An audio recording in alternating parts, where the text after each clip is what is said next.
Takes a couple of minutes to play. Let's have a crack at this, he said confidently. Pressing the button. Oh, here we go. Here it is.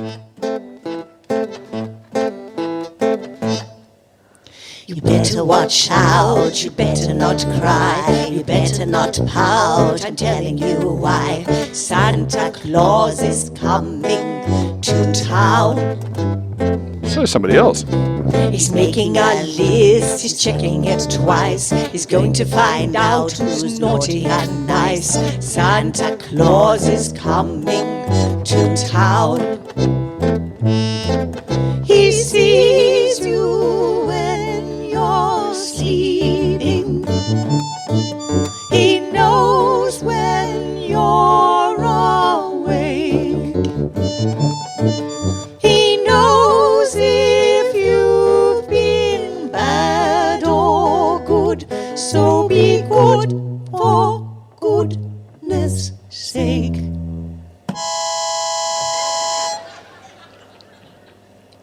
You better watch out, you better not cry, you better not pout, I'm telling you why. Santa Claus is coming. You better watch out, you better not cry, you better not pout, I'm telling you why. Santa Claus is coming to town. Santa Claus is coming to town. Santa Claus is coming to town. Wish he'd hurry up, the bugger hasn't stuffed our stocking since 1976. There you go, just in time to hear Rob coughing. Oh, my goodness. 10 minutes past 10 I o'clock. was coughing because I was having a chuckle and it made my throat tickle, and then I coughed. I'm sorry. Well, one of the esteemed musicians involved in that particular production of music is on the telephone. Rob, please introduce. She is one of the Kransky sisters from the beautiful town of Esk in Queensland, Mourne Kransky. Good morning and welcome to the Two Blokes Chatting radio show. Good morning, Rob and Williams. How are you? Good, except that's a very bad line we've suddenly got. Yeah, you've gone a bit fuzzy. That wasn't my voice. Ah, I'll just fix it up. That's better. That's better when you get closer to the thing. Kransky sisters, they're famous. They travel all around Australia and make funny music and tell funny stories. And you're coming to Colac, as you lovely described it as on the telephone, on the 4th of December. And we thought we should introduce the people of Geelong and surrounds and Colac of your pending visit. What brings you down to this part of the world, Mourne? Well, we haven't been for many years down that way. And we love looking at the llamas and things, you know, in the Victorian countryside. There's lots to see. And we love Victorian towns. They've got lovely people. And we've been meaning to come for a very long time.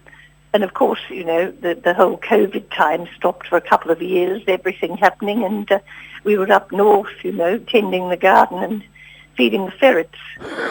We now can travel again. Also, our Morris was on the blink. We had a problem going through Byron Bay last time. We did some shows in round New South Wales, and the pantyhose had broken on the fan belt.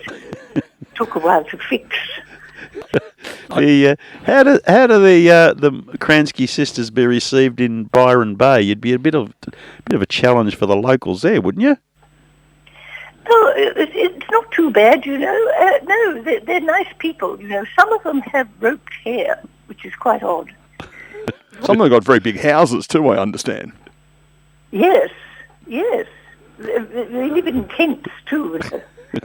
And it's an interesting place. You know, we ended up somewhere out in Mullumbimby, and someone was having unfortunately, there was a lovely place to stay. When we broke down, the car broke down, we were staying out in the countryside. A nice person with the ropey hair let us stay in this commune place. And there was a nice pool there we were dipping our toes into and sitting in, but unfortunately it was meant for a water birth and we got into trouble.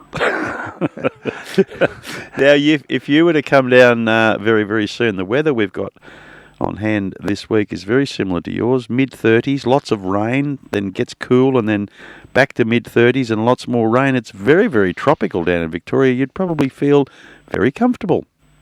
Well, perhaps we would. Yes, yes. Mind you, wouldn't be bad to have a cool change. You know.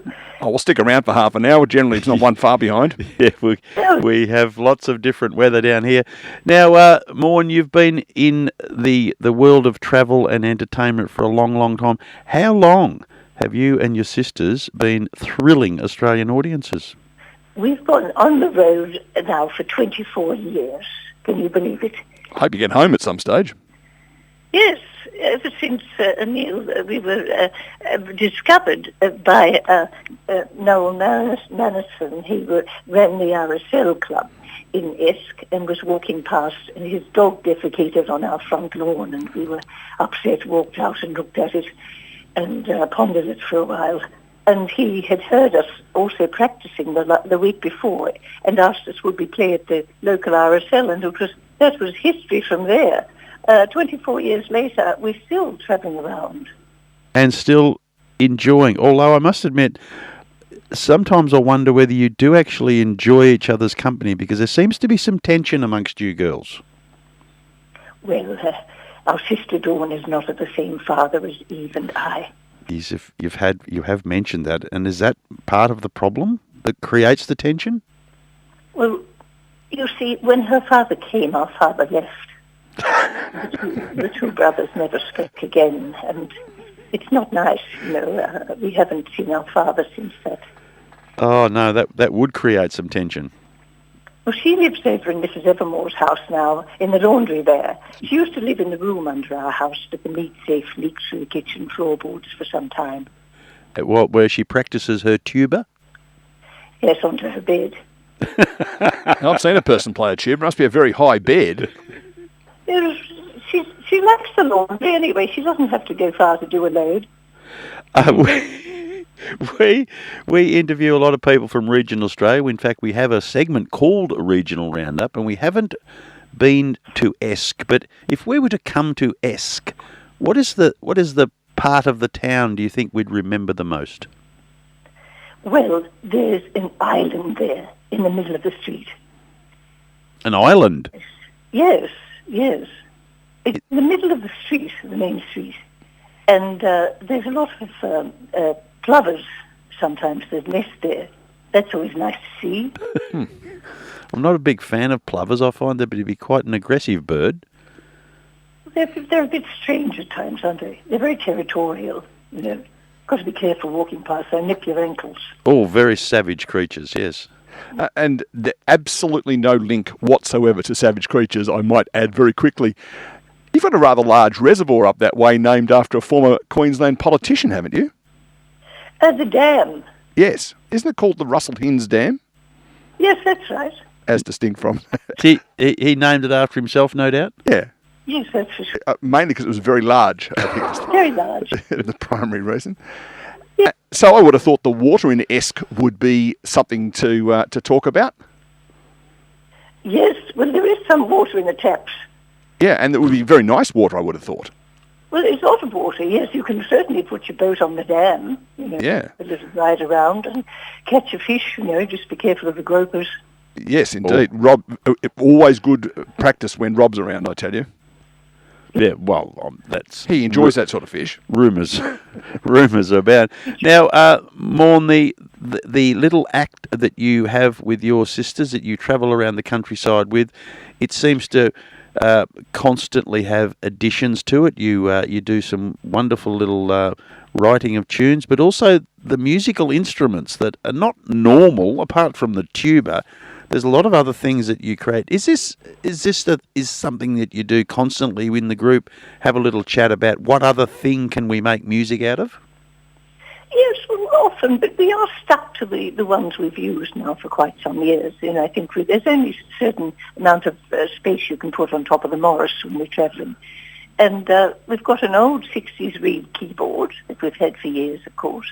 And, of course, the additions were the toilet brush, because one day I was in the toilet and I was scrubbing away, and I thought, that's a good sound. I called Eve in and we listened to it, and we thought, that's got to go in the show for sure. And it keeps the keyboard clean. A double. We rub it on the back of the keyboard, where the sound comes out, because our keyboard's like an old bellows, one of those ones that you pump air out of. It's like an old, sort of, I suppose it works like an accordion, And the saw that your sister plays is something to behold. That's a lovely thing, isn't it? Yes, it was our father's saw. Our mother stopped him playing Flight of the Bumblebee on it, and he had to give it up. He gave it to Eve. We used to also make the cabinetry with it as well. It's very handy. Very handy. It seems that everything that you have has a dual purpose. It has, yes. Well, we've got kitchen pots in the show as well. I play the kitchen pot, the tambourines, and we've got a rice shaker and a cookie tin, and we've also got mouth organ, guitar, of course, and other bits and pieces, But Eve plays the toilet brush. Has she been flushed with success? Oh, that's a nice joke, isn't it? You can use that any time you feel inclined. Well, I tell you what, one thing about the toilet brush, and this is a very true story, not fake news. No, just a quick one. We were playing the toilet brush just recently, and it broke. And we had to go off to find another one. And we thought we had a new one in the car, but we'd forgotten to bring it. And we had to go into the men's toilet and quickly wash it and take it back on stage. Well, does that give a different tone to the one from the ladies? It would be a deeper tone, wouldn't it, surely? Tone when it said splashing into my face. It played it. It was splashing into my face. I tell you, it was quite shocking. Do you prefer the plastic bristle or the hair bristle? We used the plastic bristle because the hair bristle's a bit hard on the keyboard. I think the other thing is, too, the plastic would last longer, surely? Yes, it does, yes. We've had a lot of use. We've had the same toilet brush for years, just scrubbed it up and used it. And we've got a new one for the toilet. Very good. Now, the creativity of the writing of the words for the songs, is that a collaborative thing, or do one of the sisters excel more than the others in that area? Well, it's interesting, that we never change a word of a song. So all the words you hear are from the actual songs themselves. You just give it a creative... Right, the stories to tell you, but they're all the things that have happened to us in real life. But yes, we do write around that, but we never change a word, because the interesting thing is you'll hear the words for the first time sometimes, with different arrangements. Yes, particularly Australian crawl songs, I would have thought. James Raine was never known for his clear diction. Yes. I mean, what an interesting song, Rock Lobster. Yes. That's a very strange song, isn't it, about a rock lobster? Now, I can recall in my youth, Mourne, spending a lot of time on the dance floor when the rock lobster's buttons were pressed on the jukebox. Oh, yes. I have gone to the Gundawindi RSL Club to do a dance, We spent a half an hour doing a little jig to the disco music. And what do the sisters do for entertainment when they're not entertaining others? Well, we like to do a maypole dance around the hills hoist. That's where Uncle Bellamy is buried underneath there. They still keep his hand out. It's handy for the spare pigs. But we do a little dance in the backyard. We also play knuckles on his grave sometimes. He used to own the house we live in, so we're eternally grateful. Oh, well, that's nice to be able to pay homage to him then. Yes. And, of course, we practice the music in our lounge room by the fireplace, and sometimes they play the song more than once on the wireless, and we can learn more of the tune.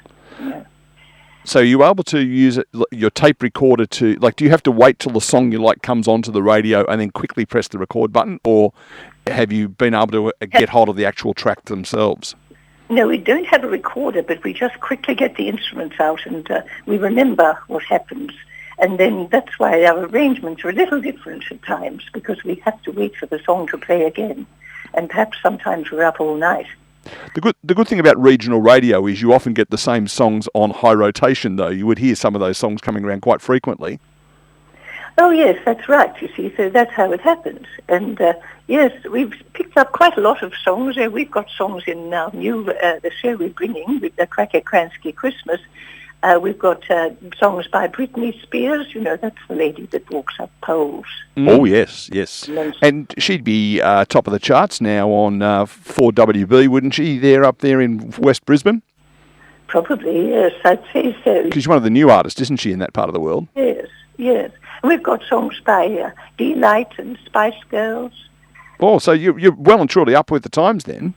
Yes, yes. Santa himself has written a couple of them, of course. And we've got AC/DC. We love AC/DC because we always have that one. There's Johnny Cash, the Beatles, different sorts of songs. Because we sometimes flip the radio from one station to another. So we get a variety. And there are modern songs there, you see. I would love to hear AC/DC and the Tuba together. Oh, yes, yes. It's certainly amazing. And Dawn is a very good tuba player. You know. She is that. Now, Mourne, tell me, you've always talked about it as the sisters. We only see you together as a group of girls, but do you have time to have a little moment with maybe a man in your life? Well, yes, that would be lovely. Yes. It sounds good. You don't talk much about it, but do you occasionally step out of the house and maybe go down to the club and maybe spend some time with the young boys of Esk? Well, do believe this, but I do look on my neighbour has one of those internet things, and she's going to register me on and make a profile so the men can get excited over it. Oh dear, that could open up Pandora's box, Mourne, so to speak. Yes, I know. I've got. Well, Eve has. Look, the local butcher was interested in Eve, but she's well, I tell her she's a vegetarian. That'd be an instant turn off for the butcher. Yes, that's right. So it sounds a bit to me like the single men of Gundawin you're in with a chance, though, if that's where you head down for a disco. Sorry, Gundawindi. Yes, old Gundawindi, yes. It's a happening place. Yeah, there'd be a couple of eligible young men down that way. Well, yes, but the trouble is I'm always having to look after my sisters and I don't get a chance. I guess the other thing is, too, you're on the road quite a bit, and unless they're a very good mechanic that knows a bit about rudimentary mechanics around, pantyhose and fan belts, they wouldn't, no real time to spend with them. That's right, yes. And her husband would be good to fix the fences too, Oh, yes. It can be done. But I'm doing what I can on the secret. Fair enough too. Do you have little male friends maybe that you might meet as you tour around and have one planted in several towns around the country?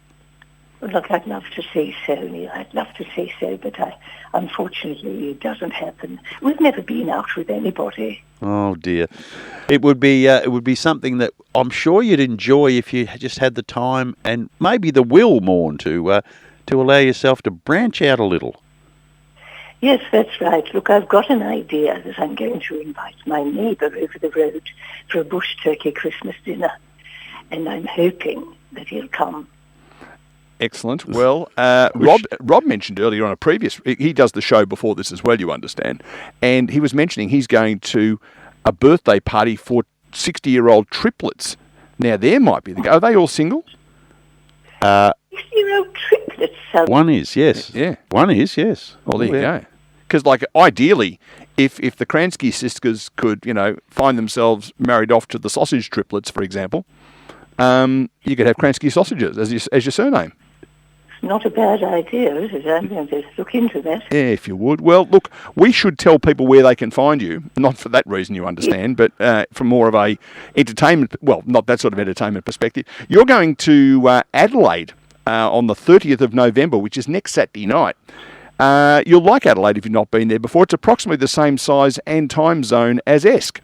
Then Colac. Now, Colac's just down the road. That's the 4th of December. That's sometime... Neil, it's Colac. That's right, Colac, yes, the 4th of December, yes. At the Colac Otway Performing Arts and Cultural Centre. I've been there. That's right. Yeah, yes. Cultural, that's an interesting word. And then you're hanging around because the next day you're in Warrnambool, which is the 5th of December at the Lighthouse Theatre. That's right. So people who live at Terang could go both nights. Yes, they could. That's right, yes. And there'd be a lot of eligible dairy farmers that may be giving you some attention, Mourne. I must warn you that the Colac lads, I think they're quite warm to you girls. I think I'm going to get the pleated skirt out. Yeah. Yes, do that. Yes. Well, That would get them. Rob generally does that when he goes to Colac. Now, if you are in that part of the world, folks, put it in your dairy. See, little Let's see what you did there. dairy milk, you know. Yeah. So Bendigo on the 6th at the capital in Bendigo, and then you're heading up to Melbourne on the 7th That's right, yes. at the Memo Music Hall in Stakilda.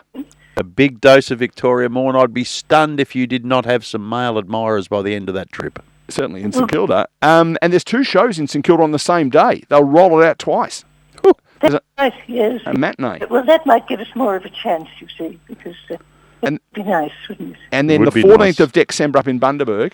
And they've even named the theatre in Brisbane that they're going to, at QPAC. They've named it after the young lady herself. It's called the Mourne Theatre. The Cremorne Theatre. Yeah. Oh, there you go. Yes, it's lovely, yes. It's going to be a wonderful tour, and I hope to meet you along the way, both of you. We'll do our very best to get yeah. to Colac. Yeah, Mourne, you'd be tell me, disappointed, I reckon. you sound like a very, very modest lady. How do you deal with fame? Oh, well, it doesn't make a difference, does it, I never get out and about much anyway, so I don't really have the problem of anyone, coming up and saying, I saw you, somewhere. It's mainly at home, looking after everyone and don't get around, But it's lovely to have people like you. And we do enjoy our Christmas shows when we can spend time together, because it's important spending time together, Christmas time is a time to bring together loved ones from a distance, isn't it? Or for some, it's a time to distance oneself from one's loved ones. Well, someone said to me the other day, great time to bring together loved ones and in some cases your family. Yeah, that's right. Yes. Mourne, it's been a delight. We look forward to you in Colac and surrounds when you come down to Victoria and experience a bit of our weather and conditions. And at the moment, as I said, it's very, very similar to your own. But travel safely in the little Morris, and we look forward to seeing you down here in the month of December. Will do, and thank you so much for chatting. It's really lovely to meet you both. I'd love to see you in real life, yes. Yeah, I think you'd be disappointed, but never mind. Yeah, I Let's think hold we'd let out on you that down. assessment. Yep. Thanks, Mourne.